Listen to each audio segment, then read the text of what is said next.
100కు పైగా దీర్ఘకాలిక సమస్యలకు ఎటువంటి ఆపరేషన్ దుష్ప్రభావాలు లేకుండా హోమియోపతి చికిత్స.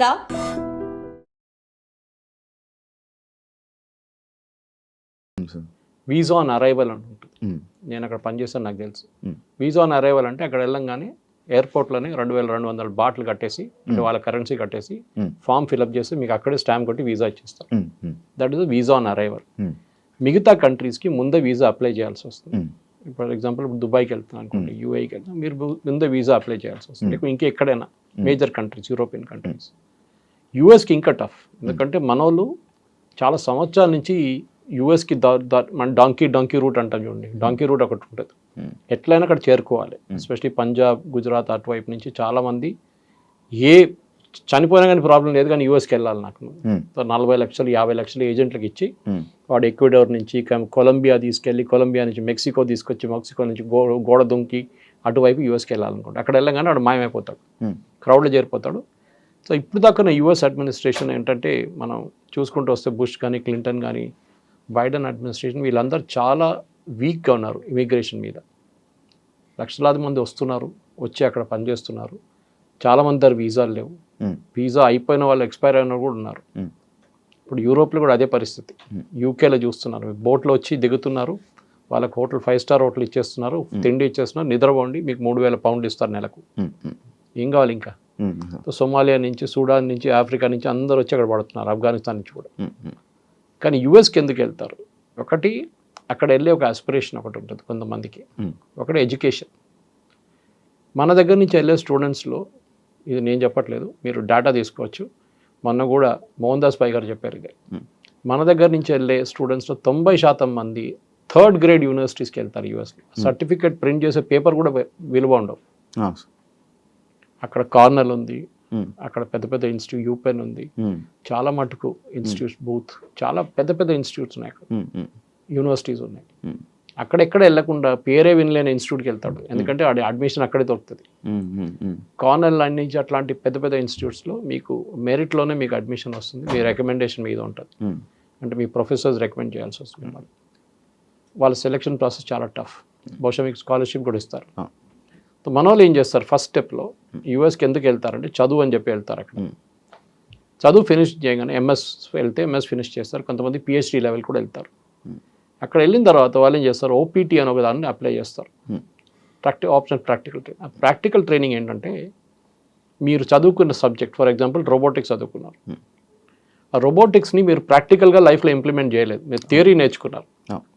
నేర్చుకోవాలంటే ఒక రోబోటిక్స్ పనిచేస్తున్న కంపెనీ దగ్గర పని చేసుకుంటే మీకు కొంచెం ఎక్స్పీరియన్స్ వస్తుంది, మీరు చేసిన డిగ్రీ కూడా విలువ ఉంటుంది. అక్కడ వెళ్తారు, 2 సంవత్సరాలు యూజ్లీ ఉంటుంది, దాన్ని ఎక్స్టెండ్ కూడా చేసుకోవచ్చు కొంచెం. అది కూడా మన వాళ్ళు మిస్యూజ్ చేశారు. దాని తర్వాత ఏం చేస్తారు, మెల్లగా H1Bకి అప్లై చేస్తారు. అంటే H1B మీరు అప్లై చేయలేరు, H1B has to be applied by the company. మిమ్మల్ని తీసుకెళ్లాల్సి అనుకుంటే కంపెనీ వాళ్ళు అప్లై చేస్తారు. అక్కడ కూడా పెద్ద ర్యాకెట్ ఉంది.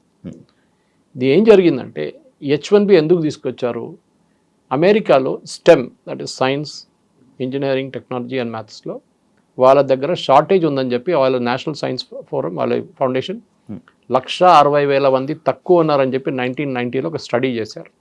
మా దగ్గర అంత ఇంజనీరింగ్ గ్రాడ్యుయేట్స్ లేరు, వస్తున్న వాళ్ళకి స్కిల్స్ లేవు, సో మేమేం చేయాలి, అమెరికన్ ఐటీ కంపెనీస్ అంటున్నారు, మేము బయట నుంచి తెప్పించుకుంటాము, వాళ్ళకి ఇదే జీతం మేము కూడా ఇస్తాము. అంటే అమెరికాలో ఒక అమెరికన్ వర్కర్కి $80,000 జీతం అనుకోండి, 80 $1,00,000 ఒక సంవత్సరానికి జీతం ఉంటే, మేము కూడా అదే తీసుకొస్తున్న ఎంప్లాయీ కూడా అదే ఇస్తామని చెప్తారు.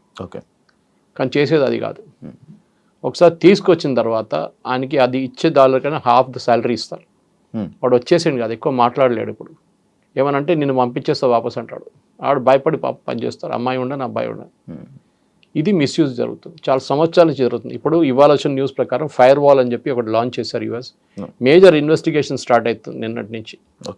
వాళ్ళ యూఎస్ లేబర్ డిపార్ట్మెంట్ ప్రతి వీసా, ప్రతి H1B కానీ మిగతా వీసాలు కూడా ఇష్యూ చేయడానికి వాళ్ళకి జీతం ఎంత, వాళ్ళు ఎప్పుడు వచ్చిండ్రు అని మొత్తం బయట హిస్టరీ, జాగ్రఫీ అంతా బయట తీస్తున్నారు. దీంతో బహుశా ఒక 50% ఇండియన్స్ పట్టుబడతారు. 100 ఒక మాయమైపోతారు, ఇప్పుడే మాయమైపోతారు చాలా మంది, ఎందుకంటే వాళ్ళందరూ గాయమైపోతారు అక్కడి నుంచి. సార్, గత ఒక మూడు నెలల క్రితము లైక్ ఇదే స్టూడెంట్స్ లైక్ స్టూడెంట్ వీసా మీద వెళ్ళి వర్క్ చేస్తున్నారని చెప్పి అప్పుడు కూడా కొన్ని వెళ్ళి 47 మందిని పంపించేశారు ఆ ఇష్యూస్ అవుతున్నాయి. దానివల్ల ఏమైనా ఎఫెక్ట్ ఏమైనా ఉందా సార్? అదే మిస్యూజ్ అండి. అంటే మీరు పని చేయడానికి మీకు లీగల్గా రూల్స్ ఉంటుంది. ఈవెన్ కెనడాలో మీకు ఉంది, ఆస్ట్రేలియాలో కూడా ఉంది. కెనడా ప్రాబ్లం ఏంటంటే పాపులేషన్ చాలా తక్కువ. వాళ్ళ దగ్గర పని చేయడానికి మనుషులు లేరు. ఓకే. వాళ్ళ దగ్గర న్యాచురల్, ఎందుకంటే కెనడాలో మీరు ఉండే పరిస్థితిలో కొన్ని స్టేట్సే ఉన్నాయి అనమాట. కొన్ని ఏరియాస్లోనే మీరు ఉండొచ్చు. మీతో అంతా చాలా హార్ష్ వెదర్, -30 -40కి వెళ్ళి అక్కడ ఉండలేరు. కెనడాలో ఉన్న కొన్ని సిటీస్లోనే అందరు ఉంటారు. వాళ్ళకి ఫామ్ ల్యాండ్ ఆపరేట్ చేయడానికి, అంటే పెద్ద పెద్ద వందలాది ఏకర్ల ఎవరు లేరు నడిపారు. సో పంజాబ్ నుంచి చాలా మందిని తీసుకెళ్లారు. And they are hard working. వాళ్ళు వెళ్ళి మొత్తం దీని అంతా ట్రాక్టర్ పెట్టి అంతా సాఫ్ చేసి ప్రొడక్షన్ మొదలు పెట్టారు.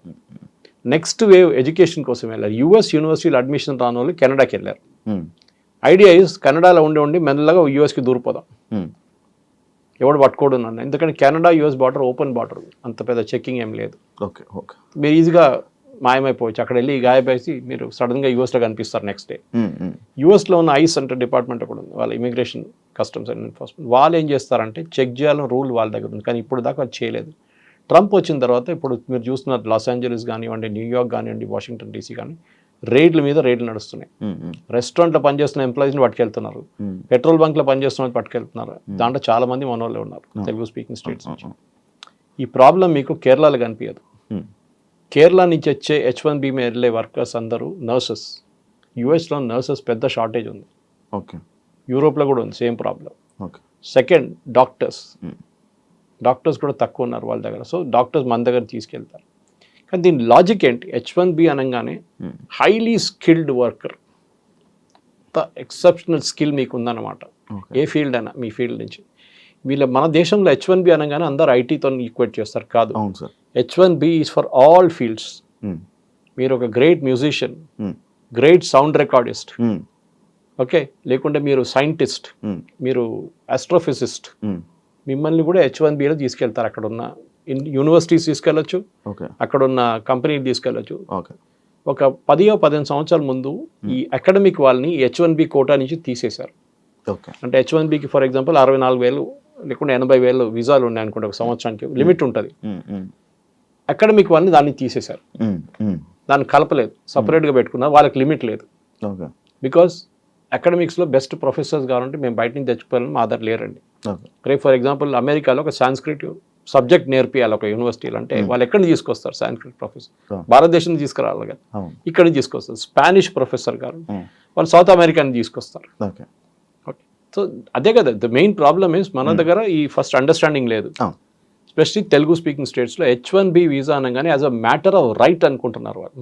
మా రైట్ అది, మా అధికారం, మాకు అది. ఇది ఎట్లయిపోయిందంటే మీరు రీప్లేస్ చేస్తున్న ఎవరిని అక్కడ. H1B is meant to replace an American worker. అమెరికాలో ఉన్న వాళ్ళ సిటిజన్ ఉద్యోగం నీకు ఇస్తున్నారు. ఎందుకు? వాళ్ళ దగ్గర స్కిల్ లేదు, వాడు నేర్చుకోలేదు, వాడు కాలేజ్కి వెళ్ళలేదు, మా దగ్గర అంత సైంటిస్ట్ లేరు, లేకుంటే అంత ఇంజనీర్ లేరు, వీరిని తీసుకుంటున్నాము. పెటిషన్ ఫైల్ చేసి ఆర్గ్యూ చేయాల్సి వస్తుంది కంపెనీ ఇమిగ్రేషన్ ముందు. నేను ఎందుకు తీసుకొస్తున్నా అంటే ఒక లీగల్ కేసు లాగా ఆర్గ్యూ చేయాలి. చూడండి ఈయన క్వాలిఫికేషన్ ఇంత, ఇదంతా, ఆయన ఇది చేస్తున్నాడు, అది చేస్తున్నాడు చెప్పి ఆర్గ్యూ. లాస్ట్ వాళ్ళు కన్విన్స్ అయితే మీకు H1B ఇస్తారు. ఓకే సార్, ఇప్పుడు H1B వీసా $1 lakh పెట్టడానికి రీజన్ ఏంటి సార్? దానివల్ల ఏమైనా ఇండియాకి ఏమైనా లాస్ ఉందా? ఇండియా అని కాదు, ఇప్పుడు ఇక్కడి నుంచి వెళ్ళే దాంట్లో 82% మంది ఇండియన్స్. ఓకే, అంటే 70 దాకా పెట్టుకోవచ్చు మనం, ఇంక్లూడింగ్ చైనీస్. ఇట్స్ 82 నా. చైనీస్ 12 ఉన్నారు, మనం 70% మన వాళ్ళే. ఇద్దరు కలిపితే మెజారిటీ మనం చైనా. ఎందుకు పెడుతున్నారంటే ఫస్ట్ ఆఫ్ ఆల్ ట్రంప్కి ఎలక్షన్ క్యాంపెయిన్ టైంలో ట్రంప్ చెప్పారు అప్పుడు H1B మిస్యూస్. H1B వీసా కాదు, వీసా తీసేయలేదు, ఇంకా వీసా అక్కడనే ఉంది, తీయలేరు. ఎందుకంటే అది కాంగ్రెస్ అప్రూవల్ కావాలి దానికి, వాళ్ళ పార్లమెంట్లో. H1B ఉంది కానీ మిస్యూజ్ చేస్తున్నారు. సో దానికి నేను ఆ మిస్యూజ్ అరకట్టడానికి చేస్తున్నా ఈ పని. అంటే మీరు నిజంగా $1,00,000 కడితే మీరు బెస్ట్ ఎంప్లాయీనే తీసుకొస్తారు మీరు. ఇప్పుడు ఎట్లయిపోయిందండి, కోవిడ్ తర్వాత మనం ఎక్కడ కూర్చొని పని చేసుకోవచ్చు. అదొకటి పెద్ద లెసన్ కోవిడ్లో. ఎక్కడైనా ఏ ఫీల్డ్ అయినా కానీ మీరు ఎక్కడ కూర్చొని పని చేసుకోవచ్చు. జూమ్ అనే సబ్జెక్ట్, జూమ్ అనే ఒక కాన్సెప్ట్ కూడా మనకు తెలియదు దానికన్నా ముందు. జూమ్ కాల్ అనగానే ఈవెన్ నార్మల్ వీడియో కాల్స్ ఇప్పుడు జూమ్ కాల్ అంటాం. స్ట్రీమ్ యార్డ్ వాళ్ళు కూడా జూమ్ కాల్ అంటారు. ఇప్పుడు వీడియో కాల్స్ కోసం వాడేవాళ్ళు జూమ్ కాల్. ఇప్పుడు చూడండి, అది ఎట్లా అయిపోయిందంటే పేపర్ చదవడం మానేశారు చాలా మంది కోవిడ్ టైంలో. దాని తర్వాత పేపర్ సర్క్యులేషన్ పడిపోయింది, 50% ఉంది ఇప్పుడు కూడా, ఇంప్రూవ్ కాలేదు, రికవర్ కాలేదు వాళ్ళు. ఇది ప్రాబ్లం ఎక్కడ వచ్చిందంటే ఈ వీసా టైంలో ఇప్పుడు యూఎస్కి తీసుకెళ్లే దాంట్లో ఈ కోవిడ్ తర్వాత కూడా చాలా మట్టుకు అక్కడున్న వెళ్తున్న వాళ్ళు, ఇక్కడి నుంచి వెళ్తున్న వాళ్ళ క్వాలిఫికేషన్ చాలా తక్కువ. సో వీళ్ళేం చేస్తారంటే ప్యాడింగ్ అప్ రెజ్యూమే అంటారు దాన్ని. అంటే మీకు 5 సంవత్సరాల ఎక్స్పీరియన్స్ ఉందంటే ఇంకొక 5 సంవత్సరాలు దొంగ సర్టిఫికేట్ తయారు చేసుకుంటారు. నేను ఎప్పుడు జోక్ చేస్తాను, మన దగ్గర సాప్ వాళ్ళు దాని లేని సాఫ్ట్వేర్ మనకు యునైటెడ్ స్టేట్స్ ఆఫ్ అమీర్పేటలో దొరుకుతుందని. అవును, ఎందుకంటే లేని కోర్సు కూడా వాళ్ళు నేర్పిస్తారు మీకు కావాలంటే. అది failure of the engineering college. Ameerpet అనే place is a reflection of what is wrong with engineering college education in Telugu speaking state. Telugu speaking స్టేట్స్లో ఇంజనీరింగ్ కాలేజ్లో చెప్పలేని సబ్జెక్టు లేకుండా ఆ సబ్జెక్ట్ మ్యాటర్ ఎక్స్పర్ట్స్ లేని వాళ్ళు అమీర్పేటలో వచ్చి నేర్పిస్తారు. వాడు అక్కడి నుంచి డైరెక్ట్ యూఎస్కి వెళ్తాడు. ఓకే, సో ఏమైందంటే ఈ స్కిల్ లెవెల్స్ మీకు ఇంప్రూవ్ చేయడానికి ప్యాడింగ్ అప్ రెజ్యూమేస్ చేస్తారు. అంటే 5 సంవత్సరాల ఎక్స్పీరియన్స్ ఉన్నవానికి 5 సంవత్సరాలు. నిన్ననే 3 రోజుల క్రితం హైదరాబాద్లో ఇమిగ్రేషన్లో ఎయిర్పోర్ట్లో కొన్ని పట్టుకున్నారు, యూకే పోతున్న అబ్బాయిని, ఇంజనీరు, బీటెక్ ఎంటెక్ అన్నీ చేసి 5 సంవత్సరాల ఎక్స్పీరియన్స్ తర్వాత వీసా కూడా వచ్చింది మనకి యూకే నుంచి. యూకేలో కన్సల్టెంట్ వీసా కూడా ఇష్యూ చేశారు. అక్కడ ఎయిర్పోర్ట్లో ఇమిగ్రేషన్ డాక్టర్స్ చెక్ చేస్తే బీటెక్ సర్టిఫికేట్ దొంగతనం తెచ్చుకున్నాడు, ఎంటెక్ దొంగతనం తెచ్చుకున్నాడు, ఎక్స్పీరియన్స్ కూడా సార్. ఎయిర్పోర్ట్ ఇమిగ్రేషన్లో చెక్ చేస్తారా సార్? చెక్ చేస్తారు, డౌట్ ఉంటే చెక్ చేస్తారు, మీ బాడీ లాంగ్వేజ్ చూస్తే తెలిసిపోతుంది వాళ్ళకి. Okay okay. కానీ నా ప్రశ్న ఏంటంటే అది కాదు, ఈ కన్సులేట్ వాళ్ళు ఏం చేస్తారు? యూజువల్లీ ఏం చేస్తారంటే కన్సులేట్ ఇది ఇప్పుడు కాదు, 10 సంవత్సరాలు 15 సంవత్సరాల ముందు మొదలు పెట్టారు, ఒక లింకేజ్ పెట్టుకున్నారు సాఫ్ట్వేర్. జేఎన్టీయూతోని అమెరికన్ కన్సులేట్, జేఎన్టీతోని బ్రిటిష్ కన్సులేట్, మేజర్ కన్సులేట్ అందరూ లింక్ పెట్టుకున్నారు, ఉస్మానియాతో మిగతా వాళ్ళు పెట్టుకుంటారు. వీళ్ళేం చేస్తారు, క్యాండిడేట్ వస్తాడు శ్రీనివాస్ కుమార్ పేరు కొట్టి 2012లో పాస్అవుట్ అయ్యాడని చెప్పి కొట్టంగానే వాళ్ళకి లిస్ట్ వస్తుంది ఎవరెవరు పాస్అవుట్ అయ్యారని. ఆ పేరు దాంట్లో కనిపించకపోతే దొంగ సర్టిఫికేట్. ఆ లింకేజ్ ఉంది, ఎందుకంటే సర్టిఫికేట్ తయారు చేయడం మన వాళ్ళు ఛాంపియన్స్ ఇండియన్స్, దాంట్లో స్పెషలీ మన దగ్గర ఉన్న ఇంకా పెద్ద ఛాంపియన్స్. మన దగ్గర ఎడ్యుకేషనల్ కన్సల్టెంట్స్ ఉంటారు, వాళ్ళు మీరు లేనిపోయిన బ్యాంక్ బ్యాలెన్స్ చూపిస్తారు, మీకు లేనిపోయిన సర్టిఫికేట్లు తయారు చేసిస్తారు, లేనిపోయిన ఎక్స్పీరియన్స్ చూపిస్తారు, కరెన్సీ చేసేస్తున్నారు. ఇది ఇప్పుడు అంతా కలిసి పడ్డది అక్కడ యూఎస్లో. ఈ ఫేక్ రెజ్యూమేస్ కానివ్వండి, మీరు ఎక్స్పీరియన్స్ ఇప్పుడు చూడండి, లేబర్ డిపార్ట్మెంట్ ఇంత స్ట్రిక్ట్గా ఇప్పుడు దాకా రాలేదు. మీరు చూసిన సినిమా ఏం లేదు ఇప్పుడు, అది చూసిన ట్రైలర్ ఇప్పుడు ఈ $1 lakh ఇప్పుడు రాబోతుంది పెద్ద బాంబు. ఏం సార్ రేట్ నడుస్తున్నాయి ఇప్పుడు, they are checking each and every H1B issue చేసిన చెక్ చేస్తున్నారు. ఎందుకంటే వ్యాలిడిటీ 3 సంవత్సరాలు ఉంటుంది కదా, 3 సంవత్సరాల నుంచి యూఎస్లో పనిచేసేట్టు చెక్ చేస్తున్నారు. ఇప్పుడు నీకు ఎట్లా వచ్చింది H1B, నీకు ఎవరు ఇష్యూ చేసిండు, నీకు ఎక్స్పీరియన్స్ ఎంత ఉంది, నీకు జీతం ఎంత వస్తుంది, మెయిన్ జీతమే ప్రాబ్లం. వీళ్ళు ఎందుకు తీసుకొస్తున్న ఇండియన్ వర్కర్స్తో ప్రేమ ఏం లేదు. అమెజాన్ కానీ మెటా వాళ్ళకి కానీ గూగుల్ వీసా టాప్ 10లో ఒకటే ఇండియన్ కంపెనీ ఉన్నారు వీసా. లాస్ట్ 2024లో H1B మ్యాక్సిమం అప్లై చేస్తున్న కంపెనీస్లో టాప్ 10లో ఐటీ కంపెనీస్లో ఒకటే ఇండియన్ కంపెనీ ఉంది, 4th పొజిషన్లో TCS. ఇన్ఫోసిస్ లేరు, ఎవరు లేరు. ఓకే, ఎందుకంటే కోవిడ్ తర్వాత work from home and work place అని కాన్సెప్ట్ రాగానే చాలా మంది ఇండియాకి షిఫ్ట్ అయిపోయారు, ఇండియా నుంచే వర్క్ చేస్తున్నారు. ముందు కాన్సెప్ట్ ఉండే on site and off site అని, ఇప్పుడు ఆ కాన్సెప్టే పోయింది. ఇప్పుడు అమెజాన్ వాళ్ళు ఇండియన్స్ H1Bలో ఎందుకు తీసుకొస్తున్నారు? అమెజాన్లో ఇంత పెద్ద పని ఏంటి వీళ్ళకి, ఇంత పెద్ద ఇంజనీరింగ్ స్కిల్ ఏంటి వీళ్ళకి అమెజాన్లో, that they need an Indian engineer who is extraordinary. అట్లేం లేదు. సో ఏం చేస్తారంటే తక్కువ జీతం ఇవ్వడానికి వీళ్ళని గుంజుకొని తీసుకెళ్తారు. So that is what is being investigated now today onwards. నిన్న ట్రంప్ అనౌన్స్ చేసిన రోజు అదేం చెప్పలేదు, ఇవాళ చెప్తున్నారు. జెన్యున్గా ఉన్న వాళ్ళని తీసుకెళ్ళండి, ఎవరికి అబ్జెక్షన్ లేదు. కానీ H1B is not a matter of right. మీకు అర్హత నాకు ఇచ్చే ఉండాలని చెప్పి ఎవడు చెప్పట్లేదు. వీసా ఈజ్ అ రైట్ కాదు, visa is a kind of మీకు ఇస్తే ఇస్తారు, లేకుంటే లేదు. ఇప్పుడు యుఎస్ కన్సులేట్కి వెళ్తే ఆల్మోస్ట్ 50% మంది వీసాలు రిజెక్ట్ అయిపోతాయి. అవును సార్, యాక్చువల్లీ అదే పాయింట్ సార్. ఎందుకంటే రీసెంట్ టైమ్స్లో కొంతమంది దగ్గర నేను విన్నది ఏంటంటే, అంటే వాళ్ళ ఫ్యామిలీనే అక్కడికి తీసుకొని వెళ్ళడం కోసమని వీసా ఇంటర్వ్యూస్ కానీ వెళ్తుంటే వాళ్ళు మొత్తం అందరివి రిజెక్ట్ అయిపోయాయంట. అంటే నార్మల్ వీసాస్ కూడా రిజెక్ట్ అవ్వడానికి రీజన్ ఉందా? వాళ్ళ డౌట్ వస్తుంది, నువ్వు ఎందుకు వెళ్తున్నావు యూఎస్కి అని అడుగుతారు. ఫస్ట్ నేను చదవడానికి వెళ్తున్నా అంటాడు. మీ ఇక్కడ ఎవరో ఉన్నారంటారు, అమ్మ నాన్న ఉన్నారు, పెళ్లి చేసుకున్న తర్వాత నువ్వు చదువుకు వెళ్తున్నావా? అచ్చా. దాని తర్వాత అక్కడ వెళ్ళినాక ఏం చేస్తావు, మీ వైఫ్కి వీసా అప్లై చేస్తావు, మీ పిల్లలకి వీసా అప్లై చేస్తావు, వాళ్ళని తీసుకెళ్తావు, మెల్లగా దూరిపోతే గ్రీన్ కార్డ్ కోసం ట్రై చేస్తావు, దానికి 16 సంవత్సరాలు వెయిటింగ్ లిస్ట్ ఉంది, అది ఇంకోటి. దాని తర్వాత citizenship next, green card citizenship కాదు. Lot of people mistake green card green card అంటే చాలా green card is green card, it is not US citizen. అది ఇంకో స్టెప్ ఉంటుంది యుఎస్ సిటిజన్షిప్కి. ఇక్కడి నుంచి వెళ్ళే వాళ్ళు మెయిన్ ప్రాబ్లం ఏంటంటే మీరు చెప్పిందే ప్రాబ్లం. అమెరికాలో వాళ్ళు ఏమంటున్నారు, మీరు చదువుకోవడానికి రాండి, నో ప్రాబ్లం, చదువుకోండి, ఇక్కడ వచ్చి మాకు ట్యూషన్ ఫీజు వస్తుంది, మా కాలేజీలో కొంచెం 50% అయినా మాకు ఫండింగ్ మీ దగ్గర నుంచి వస్తుంది. కెనడాలో ఫర్ ఎగ్జాంపుల్ మనం ఖర్చు చేస్తుంది కెనడియన్ కాలేజెస్లో ఒక 30 నుంచి 40 కెనడియన్ కాలేజెస్ నడిపిస్తుంది ఇండియన్ స్టూడెంట్స్ ఫీజ్. ఎందుకంటే కెనడియన్ స్టూడెంట్స్కి ఫ్రీ, వాళ్ళకి ఫ్రీ ఎడ్యుకేషన్ ఇవ్వాలంటే ఇండియన్ స్టూడెంట్స్ కట్టిన ఫీ నుంచి వాళ్ళకి ఫ్రీ ఇస్తారు. రాకపోతే ఏం చేస్తారు, మొత్తం కాలేజ్ మునిగిపోతుంది. అదే నడుస్తుంది ఇప్పుడు కెనడాలో కూడా. ఎందుకంటే ట్రూ వాల్యూ తెలిసిపోయింది అందరికీ. అక్కడున్న నేను చెప్పాను కదా, ప్రింట్ చేయడానికి కూడా అర్హత లేని కాలేజీలు అక్కడ ఉన్నారు పేరుతో. చెప్పకపోతే పెద్ద స్టోరీ. మన దగ్గర ఒక రేడ్ జరిగింది మొన్న కెనడాలో, యూఎస్లో కూడా జరిగింది, ఇప్పుడు కదా 2 సంవత్సరాల ముందు. ఆ యూనివర్సిటీ లేదంట, పేపర్లోనే లేవు. పేపర్ ఇచ్చిండు, సర్టిఫికేట్ ఇచ్చిండు, వీసా ఇచ్చేసిండు, అన్నీ తీసుకెళ్ళి ఇక్కడ కోర్సు కూడా కంప్లీట్ చేసిన యూనివర్సిటీ లేదు అసలు.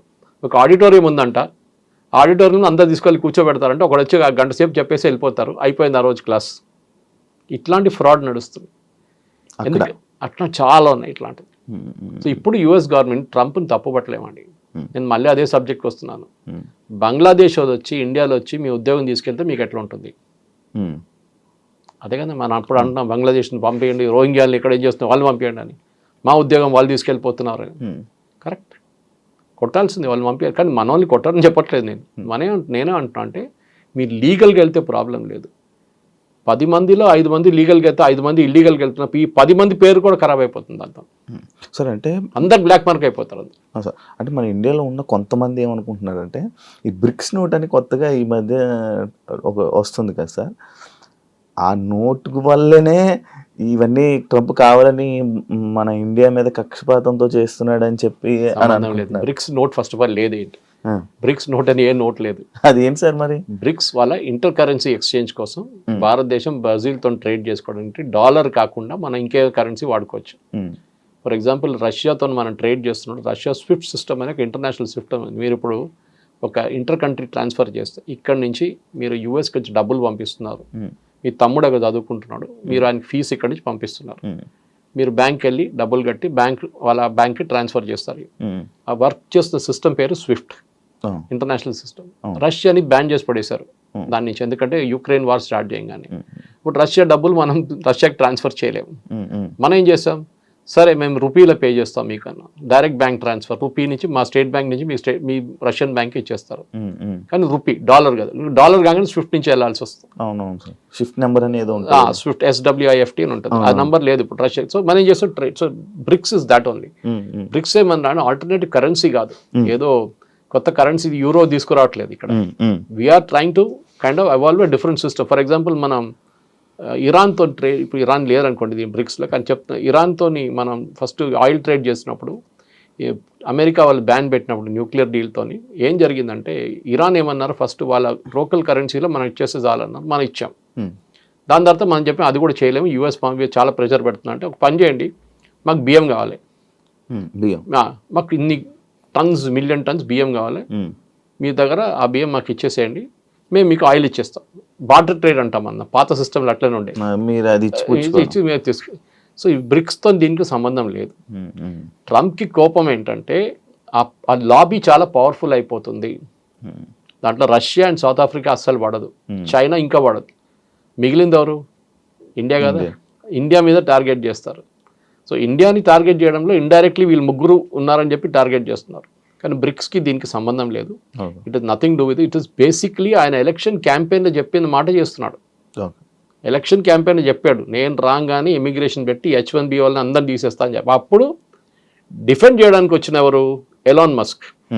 ఎలాన్ మస్క్ ఏమన్నారంటే H1B వర్కర్స్ వస్తున్న దాంతో పాటు మనకి యుఎస్లో ఇన్నోవేషన్ ఇంప్రూవ్ అవుతుందన్నారు, విచ్ ఇస్ కరెక్ట్. ఇక్కడి నుంచి ఫస్ట్ ఎర్లీ స్టేజెస్లో H1Bలో 90s అండ్ ఎర్లీ 2000 వెళ్ళిన వాళ్ళు చాలామంది ఇన్నోవేటివ్ ప్రోడక్ట్స్ తీసుకొచ్చారు. మన దేశంలో ఒక్క ఇన్నోవేటివ్ ప్రోడక్ట్ కూడా మీరు చెప్పండి ఏదైనా తయారు చేసింది. ఒక ఐప్యాడ్ తయారు చేసామా మనం? ఐపాడ్ తయారు చేసామా? ఏం తయారు చేసాం చెప్పండి మనం? We are services country. IT కూలీ అని నేను వర్డ్ వాడను, అది it is a derogatory word, కానీ మనం చేస్తున్న సర్వీసెసే. అక్కడ ఉన్న అమెరికన్ కంపెనీకి ఇక్కడ నుంచి అవుట్ సోర్స్ చేశారు, మనం సర్వీస్ చేస్తున్నాం. వాళ్ళ బ్యాక్ ఎండ్ మెయింటైన్ చేస్తున్నాం, వాళ్ళ అకౌంట్స్ మెయింటైన్ చేస్తున్నాం, అకౌంట్ రిసీవబుల్స్ మెయింటైన్ చేస్తున్నాం, అన్నీ మనం చేస్తున్నాం ఇక్కడ నుంచి. అంతే. అదే సార్, ఇప్పుడు యుఎస్ వాళ్ళకి మన ఇండియా మీద కక్ష లేకపోతే యాపిల్ కంపెనీ ఇండియాలో పెడతానంటే లేదు యుఎస్లోనే పెట్టాలని చెప్పి అది ఇష్యూ చేశారు కదా, మరి అది ట్రంప్ చేస్తాడు కదా. సిద్ధరామయ్య ఏమో బెంగళూరులో పెట్టమంటారు, మన కంట్రీలోనే కాంపిటీషన్ ఉంది. అమెరికా ఏమంటారు, మా ఆధార్ పెట్టండి, మా దగ్గర 50,000 మందికి ఉద్యోగం వస్తుంది, ఇక్కడ పెట్టండి అని. అక్కడ ఎందుకు పెడుతున్నావు అని చెప్తారు. చెప్పాల్సిన చెప్తాడు అంతే, వినాల్సిన వింటాడు. అంటే ఇలాంటి సిచ్యువేషన్స్ ఒకటి చూసుకుంటే అది Trump is a business man. ఆయన real estate dealer, real estate company నడిపిస్తాడు. ఆయన మాట్లాడే లాంగ్వేజ్ అది ఇది అంటే చేస్తావా లేదా అట్లా మాట్లాడతారు డైరెక్ట్. మన దగ్గర రియల్ ఎస్టేట్ అట్లా కాదు, కానీ ట్రంప్ లాంగ్వేజ్ అది. ఇదో స్ట్రైట్ ఫార్వర్డ్ డీలర్. నాకు ఎంత వస్తుంది చెప్పు, నీకు ఇంత ఇస్తాను నేను కథ. ఇది డీల్ అన్నమాట. సో ట్రంప్ చేసేది అన్ని ఆయనకి అమెరికన్. నిన్న కూడా సిఎన్ఎన్ ఒక ఒపీనియన్ పోల్ వచ్చింది, చూశాను నేను. And CNN is anti Trump. దాంట్లో కూడా చాలా మంది అమెరికన్ ట్రంప్ని సపోర్ట్ చేస్తున్నారు ఇప్పుడు. 2-3 దాంట్లో. ఒకటి ఎకానమీ, సెకండ్ క్రైమ్. చాలా క్రైమ్ ఎక్కువ ఉండే అక్కడ, ఎస్పెషలీ వెనిజువేలా నుంచి వచ్చిన గ్యాంగ్లు, కొలంబియన్ గ్యాంగ్స్ వచ్చి అక్కడ రేప్లు, మర్డర్లు అన్నీ చేశారు యూఎస్లో చాలా సిటీ. వాళ్ళందరినీ పంపించేశారు, మిగతా వాళ్ళని అందరు జైలు వేసేసారు. మూడవది ఎంప్లాయ్మెంట్ టు యూఎస్. అది ఇంకా వాళ్ళు హోప్లో ఉన్నారు. యూఎస్లో మ్యానుఫ్యాక్చరింగ్ తిరిగి రాదు, మర్చిపోండి. కార్ మ్యానుఫ్యాక్చరింగ్ రాదు, స్టీల్ మ్యానుఫ్యాక్చరింగ్ రాదు. చైనా తీసుకెళ్ళిపోయింది అది, ఒకవైపు మెక్సికో తీసుకెళ్ళిపోయింది, ఇంకోవైపు కెనడా తీసుకెళ్ళిపోయింది. మీ అమెరికాకి ఇప్పుడున్న ఎగ్జిస్టింగ్ టాలెంట్లో basically high technology which they are really good, దాంట్లో డౌట్ లేదు. ఫర్ ఎగ్జాంపుల్ నివిడియా చిప్స్ గురించి మాట్లాడుతున్నారు, వాళ్ళు పెద్ద ఒక ప్లాంట్ పెడుతున్నారు అక్కడ. ఎందుకు? ఆ chips is very very critical for AI గురించి. ఏఐలో యూజ్ చేయడానికి అట్లాంటి హై పవర్ఫుల్ చిప్స్ కావాలి మనకి, ఏఐ సిస్టమ్స్ వర్క్ చేయడానికి. మిగతా చాలా ఉన్నాయి, పవర్ కావాల్సి వస్తుంది, మిగతా రిక్వైర్మెంట్ చాలా ఉన్నాయి. కానీ నివిడియాని అక్కడ తయారు చేయమంటున్నా అంటే ఇండియాలో తయారు కావట్లేదా? ఇండియాలో కూడా అవుతుంది, తైవాన్లో అవుతుంది, చైనా తయారు చేస్తున్నారు చిప్స్. సో యూఎస్ ఏమంటున్నారంటే, మేము ట్రంప్ చెప్పారు కూడా ఒకసారి, మాకు అండర్వేర్లు బెనియన్ తయారు చేయడం మాకు వద్దు అన్నాడు, ఆ బిజినెసే మాకు వద్దు అన్నాడు. ఎవరు అడిగారు, అది కూడా తీసుకొచ్చి మాకు అదంతా వద్దు, మాకు high value products, which is correct strategy, తప్పేం లేదు దాంట్లో. అవును సార్, యుఎస్కి సంబంధించిన అండర్వేర్ కంపెనీస్ మన ఇండియా నుంచే ఉన్నాయంట కదా. ఫర్ ఎగ్జాంపుల్ కీటెక్స్ మన దగ్గర వరంగల్లో పెట్టిన ప్లాంట్స్, కేరళ నుంచి ఉన్న సాబు జేకబ్, ఆంధ్రాలో కూడా. సో సాబు జేకబ్ గారు is the number 2 supplier in US. అక్కడున్న మేజర్ సూపర్ మార్కెట్స్కి, మాల్స్కి, అక్కడున్న మేజర్ ఇంపోర్ట్ కంపెనీస్కి సప్లై చేసే children's inner wear Little Star అంట ఆ బ్రాండ్ని. ఆయన నంబర్ 1. ఆయన కూడా ఇప్పుడు 50% పడగానే బాంబు పడ్డది ఆయన మీద కూడా. ఆయన ఏం చేస్తాడు, ఇండియాలో స్టార్ట్ చేసేసాడు అమ్మమ్మడు. ఇప్పుడు దాకా ఇండియాలో అమ్మలేదు, ఇప్పుడు ఇండియాలో ఒక్కొక్క రోజు 3-4 ఓపెన్ చేస్తున్నాడు అవుట్లెట్స్. 1000 అవుట్లెట్స్ ఓపెన్ చేస్తాడంట ఒక సంవత్సరం లోపల. నేను అదే టర్న్ ఓవర్ ఇండియాలో చేసుకుంటా అంటున్నాడు ఆయన. సో ఎక్స్పోర్ట్ బ్యాన్తో సంబంధం లేదు. మన దగ్గర ఏం ప్రాబ్లం ఎక్కడ వచ్చిందంటే, మనం చాలా మటుకు యూఎస్ మీద డిపెండెంట్ అయిపోయాం. సార్ అదే యాక్చువల్లీ మన ఇండియన్స్ మొత్తం యూఎస్ మీద డిపెండ్ అయిపోయారా? ఇప్పుడు నిన్న అశ్విని వైష్ణవ్ గారు ఒక స్టేట్మెంట్ ఇచ్చారు, I'm shifting to Zoho software అన్నారు. Zoho is a pure home bound software, తమిళనాడులో ఏదో విలేజ్లో తయారు చేసిన software. And Sridhar Vembu, Zoho corporation, ఆయన చాలా పెద్ద స్టేట్మెంట్ అది. ఎందుకంటే మోదీ గారు బై ఇండియా అని చెప్పి, మేడ్ ఇన్ ఇండియా ప్రోడక్ట్ కొనండి అని చెప్పి మొన్న నేషన్ అడ్రస్ చేశారు. మేడ్ ఇన్ ఇండియా ప్రోడక్ట్ అంటే ఇండియాలో తయారు చేసిన వస్తువులు కొనాలి, కరెక్ట్ అది. కానీ మీకు ఎట్లా తెలుసు అండి, Pepsi is a made in India product or American product? American product కాదు, ఇండియాలో తయారు చేస్తున్నారు పెప్సీ. సార్ ఇండియాలో తయారు చేస్తున్నారు, brand name is US brand name, తయారు చేస్తున్న ఇండియన్ కంపెనీ పెప్సీ ఇండియా. దాని నుంచి ఒక 2% రాయల్టీ ఇస్తారు యుఎస్కి. ఇక్కడ నుంచి డబ్బులు అక్కడ తీసుకెళ్ళట్లేదు, డబ్బులు ఇక్కడే ఉంటుంది. మీరు మెక్డానల్డ్స్ ఉంది, మెక్డానల్డ్స్ ఎవరు? ఇండియన్ కంపెనీ నడిపిస్తున్నారు, వాళ్ళ బ్రాండ్ వాడుకుంటున్నారు. అట్లా చాలా ఉన్నాయి అట్లాంటివి. సో మేడ్ ఇన్ ఇండియా అనగానే మీరు అంతా యూఎస్. ఎవడో వెళ్ళినాడు, అరే కేఎఫ్సీ మీద వెళ్ళి రాళ్ళు విస్తరదాం అనేది పిచ్చోళ్ళు. KFC is again run by an Indian company. So వాళ్ళ బ్రాండ్ యూజ్ చేస్తున్నారు అంతే. సో మీరు దానంటే వాడక్కర్లేదు. మేడ్ ఇన్ ఇండియా అనగానే డెఫినెట్లీ మనం చాలా ప్రోడక్ట్స్, ఫర్ ఎగ్జాంపుల్ యాపిల్ వస్తుందండి కెనడా నుంచి వస్తుంది, మీరు చూసుంటారు సూపర్ మార్కెట్లలో. మనం వెళ్ళి కొలుతారు ఏంటంటే మేడ్ అది ఫ్రమ్ కెనడా అని రాస్తుంది, మా ఇంటికి వెళ్ళి ఆ స్టిక్కర్తో సహా మా టేబుల్ మీద పెడతాను. మామూలు ఇంటికి ఎవరైనా వస్తే అది చూస్తారు, కెనడా నుంచి యాపిల్ తీసుకొచ్చాడు ఈయన. ఒక ఈగో ఇష్యూ ఉంది మనకి ముందు 90s 2000లో బయట నుంచి ప్రోడక్ట్స్ చాలా తీసుకొస్తున్నాయి. మేము కేరళ నుంచి, నేను మా దగ్గర దుబాయ్ నుంచి ఎవరైనా వస్తే ఆ టైంలో 80s, 90s లో నేను చిన్నపిల్లలప్పుడు స్కూల్ నుంచి కాలేజ్ బయటకు వచ్చిన టైంలో ఏం చేస్తామంటే వాడు పర్ఫ్యూమ్లు ఒక పెద్ద డబ్బా తీసుకొస్తాడు. అక్కడ ఏం పని చేస్తాడు అడగాడు. పాపం ఆడు ఏదో కష్టపడి ఎక్కడో పని చేస్తుంటాడు, హోటల్లోనో ప్లేట్ వాషింగ్లోనో ఏదో చేస్తుంటాడు. అదంతా ఇడిసేసి ఆయన వస్తున్నాడు పర్ఫ్యూమ్లు ఒక 10 బాటిళ్ళు, 10 టీ-షర్ట్లు, 10 షార్ట్స్, ఇదన్నీ తీసుకొచ్చి అందరికి పంచి పెడతాడు. సో మనం ఏమనుకుంటాం, అరే ఇదంతా చాలా ఇదని. ఇప్పుడు ఎవడైనా వస్తున్నాయి ఎవడు ఏం తీసుకురాడు ఇప్పుడు ఇండియాలోనే ఉంది దానికన్నా ఎక్కువ. So we're making our own products in India. మనం రాకెట్లు తయారు చేస్తున్నాం, మనం శాటిలైట్స్ తయారు చేస్తున్నాం, we're making our own car. మనం ఏం చేయట్లేదు చెప్పండి, ఇప్పుడు డ్రోన్స్ తయారు చేస్తున్నాం, we're making everything ourselves. So made in India ఫిలాసఫీలోనే మీరు చాలా మటుకు యుఎస్ మీద డిపెండ్ కాక్కర్లేదు. కానీ ఎప్పుడు కూడా మనకు ప్రాబ్లమ్స్ ఉన్నాయి. ఫర్ ఎగ్జాంపుల్ మన దగ్గర కమర్షియల్ ఎయిర్ క్రాఫ్ట్ బోయింగ్ అని ఎయిర్బస్ మీద డిపెండ్ అవుతున్నాం. మన దగ్గర ఇంకా ప్రొడక్షన్ కాలేదు, చైనా స్టార్ట్ చేసేసారు ఇప్పుడు. అది పెద్ద ప్రాజెక్ట్, అది ఇప్పుడు కాదు, నెక్స్ట్ 50 సంవత్సరాలు కూడా కాదు అది. ఎందుకంటే మన దగ్గర వాల్యూమ్ ఉండదు. మనం ఎంత 300 ఎకరాలు కొంటాం ఒక సంవత్సరానికి కావాలంటే, అది కూడా